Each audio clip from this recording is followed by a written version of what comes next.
जवाब दीजिए, वक्त कानून से क्या किसी मुसलमान का नुकसान हो रहा है? और गरीब मुसलमानों को फायदा नहीं हो रहा है? भाजपा ने कहा मुसलमानों के ठेकेदार जो जमीन पर कब्जा करके बैठते थे, जमीन को बेच देते थे, उनके हाथ से जमीन निकल जाएगी वक्त की। इस बात की चिंता आप लोगों को ज्यादा सता रही है। और पसमानदा बोरा समुदाय के लोगों को फायदा हो जाएगा, इसकी खुशी नहीं हो रही है आप लोगों को? क्यों जा रहे हैं बात करने के लिए बुलाया मैंने आपको? रुक जाइए, गुमराह मत कीजिए, देश को आप गुमराह कर रहे हैं। और बाबा रामदेव यूसीसी पे बात करने के लिए बुलाओ तो वक्त पर चले जाएंगे, वक्त पर बात करने के लिए बुलाओ तो यूसीसी पर चले जाएंगे, क्योंकि जवाब नहीं होता आपके पास।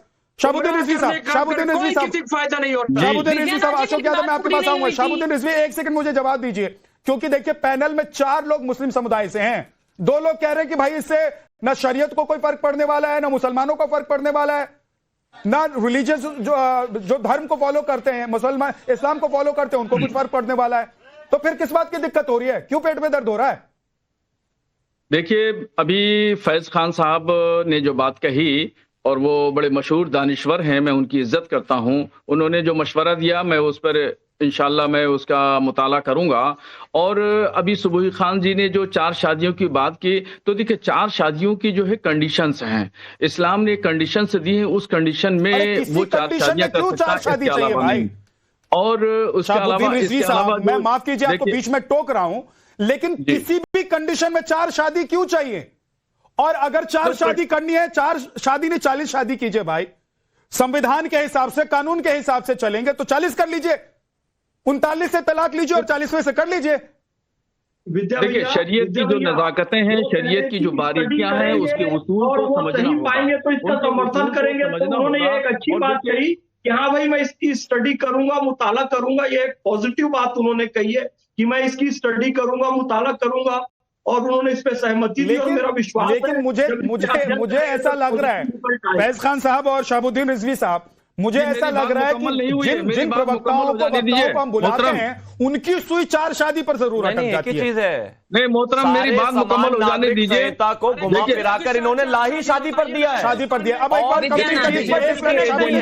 तमाम चीजें शामिल हैं। मुझे लगता है रिलीजियस प्रैक्टिसेस पर भी इनको कोई फर्क नहीं है। इनको एजेंडा ही है शादी, इसके अलावा भी है दुनिया भाई। रुक जाइए, मुसलमान पसमानदा है, मुसलमान के पास खाने के लिए पैसे नहीं। मेरी बात मुकम्मल हो जाने दीजिए, मेरी बात मुकम्मल नहीं हुई है। मुमताज आलम रिजवी, मैंने आपको पूरा वक्त दिया। अब देखिए शाहबुद्दीन रिजवी बोल रहे हैं, तो सुनिए ना भाई। अरे वो आपके साथी हैं, आपके पक्ष में बोल रहे हैं, उनको भी सुन लीजिए। उनका भी कोई स्टैंड होगा ना, हो सकता है उससे आप सहमत हो गए। देखिए, बिल्कुल मैं किसी के बीच में नहीं बोलता हूं, इसलिए जो है डिबेट का मतलब ये होता है हर आदमी अपना अपना नजरिया पेश करता है। बिल्कुल जी, देखिए ऐसा है, हमारे लिए मिसाल है उत्तराखंड का यूसीसी।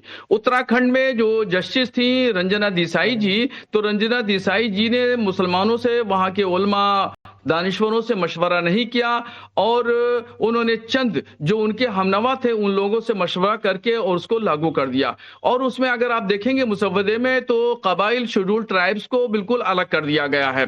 तो ये कैसा यूसीसी है? कुछ लोगों को आपने दाखिल कर लिया, कुछ लोगों को आपने निकाल लिया। जब आप एक कानून, एक संविधान और एक उसूल की बात कर रहे हैं तो सबको शामिल करना चाहिए। जितनी भी आबादियां हैं, जितने भी मजाहिब के मानने वाले हैं, सबको शामिल करना चाहिए। वहां शेड्यूल ट्राइब्स को, कबाइल को क्यों अलग कर दिया गया? आप मानकर बैठे हैं शाहबुद्दीन रिजवी साहब, आप मानकर बैठे हैं जो यूसीसी उत्तराखंड में आया वही देश में आएगा? मतलब यूसीसी का जो ड्राफ्ट है वो उत्तराखंड से ही तय होगा? नहीं, मुमकिन है हमारे लिए तो यही एक नमूने के तौर पर है। अच्छा यूसीसी आ जाए, ये पहले से तय है कि जो यूसीसी आप उत्तराखंड में लेकर, भाई किसी भी प्रदेश में जब कोई कानून बनाया जाता है तो उसके ज्योग्राफिकल कंडीशन, सोशल कंडीशन को ध्यान में रखकर बनाया जाता है। और देश के लिए अगर कोई कानून बनाया जाएगा, आप लोग क्यों शाहबुद्दीन रिजवी साहब, क्यों आप लोगों को आप लोग बरगलाने लगते हैं? भाई किसी स्टेट का कानून उस स्टेट के ज्योग्राफिकल कंडीशन, सोशल कंडीशन को देख के बनाया जाता है। और अगर कोई कानून केंद्र सरकार बनाएगी तो पूरे देश को बनाएगी। ड्राफ्ट आया नहीं, आप लोग पहले से ही तय करके बैठे कि करना क्या है। तो जब पहले से तय करके बैठे कि कानून को नहीं मानेंगे, देश में बवाल करेंगे जैसे वक्त पर कर रहे हैं, तो फिर तो बात ही खत्म है। नहीं, देखिए आप मेरे ताल्लुक से बरगलाने की बात नहीं कह सकते हैं। वक्फ कानून पर तो मैंने समर्थन किया है, वक्फ संशोधन बिल का मैंने समर्थन किया, सीए कानून का समर्थन किया। आपने देखा होगा, आपने खुद आपके चैनल पे कई बार मेरी बाइट चली है और डिबेट में शामिल रहा हूं। तो बस इस कानून का विरोध इसलिए कर रहे हैं कि 4 शादी नहीं हो पाएगी शहाबुद्दीन रिजवी साहब, इसलिए आप मेरे बारे में ये नहीं कह सकते। मौलाना को कह रहे शादियां में 4 ही करो, इस कानून का विरोध सिर्फ इसलिए करेंगे कि मतलब 4 शादियों में शादियों हो जाए, इनको शादियों में डिस्टर्बेंस नहीं चाहिए, मामला क्लियर है। वक्त में भी साथ है, राम मंदिर में भी साथ है, पर्सनल मामला। एक मिनट मुमताज रिजवी आपके पास में आऊंगा तो बोलिएगा ना। आपने तो एक भी शादी नहीं की। प्रवक्ता है आप 4 बार। अरे शहाबुद्दीन रिजवी का प्रवक्ता है क्या आप? नहीं, लेकिन हम शहाबुद्दीन रिजवी का प्रवक्ता है तो बोलिए ना। फिर शहाबुद्दीन रिजवी साहब को बोलता हूँ कि घर बैठे आप उनकी तरफ से बोल दीजिए। आपके पास अरे भाई उन्होंने पॉइंट आउट किया 4 शादी को लेकर, इसलिए पॉइंट आउट कर रहा हूँ। नहीं, कहाँ 4 शादी? आप शहाबुद्दीन भाई बताइए, कहाँ 4 शादी? उन्होंने कहा कि 4 शादियों में दिक्कत होगी। नहीं, कहाँ दिक्कत? आप प्रवक्ता है, शहाबुद्दीन रिजवी का प्रवक्ता है भाई साहब, मुझे बताइए। शहाबुद्दीन रिजवी साहब आप ही जवाब दीजिए, क्या मुमताज आलम मैंने ये कहा था कि 4 शादियों की इस्लाम ने जो इजाजत दी है कंडीशनल इजाजत है, शर्तों के साथ में इजाजत है, मगर कंडीशनल समझिए आप, शरीयत की बारीकियों को तो समझिए, कंडीशनल समझिए, शर्तों को समझिए। सवाल नहीं कर रहे हैं, जवाब नहीं ले रहे मेरा। विद्यानाथ जी, हाँ जी, शहाबुद्दीन जी 5 मिनट के लिए चलिए हम मान लेते हैं, ठीक है, हमारे विचार इस विषय पर अलग अलग है। मैं आपसे एक मुस्लिम बेटी होने के नाते, आप माशाल्लाह जानकार लग रहे हैं, जैसे फैज भाई ने बताया, मेरा आपसे ज्यादा परिचय नहीं है। मैं आपसे एक मुस्लिम बेटी होने के नाते एक सवाल करती हूँ भाई। जिस समय 4 शादियां इस्लाम में अलाउ हुई थी, उस समय वहां पर कबीलाई जंगें होती थी। उस समय विधवा बच्चियों को प्रोटेक्शन देने के लिए कि उनके साथ कुछ गलत ना हो, उनको कोई एक सक्षम व्यक्ति या अच्छे कैरेक्टर का व्यक्ति एक बीवी के नाते अपने प्रोटेक्शन में ले ले, ताकि वो बच्चियां सुरक्षित रहें। यही कारण था 4 शादियों का? हाँ या ना में जवाब दीजिएगा। यही कारण था ना 4 शादियों का? हाँ, उस समय की परिस्थितियों में, उस समय की देश काल और परिस्थिति में कोई प्रैक्टिस आई, उसको आप आज अप्लाई करना चाहते हैं। आप अपने दिल पर रख के बताइए, क्या आज का मुसलमान पुरुष उन दर्जे के जो उस समय के हमारे प्रॉफिट मोहम्मद सल्लल्लाहु अलैहि वसल्लम की पर्सनैलिटी और कैरेक्टर था, क्या आज का मुसलमान पुरुष उसका बित्ता बराबर 1% भी है?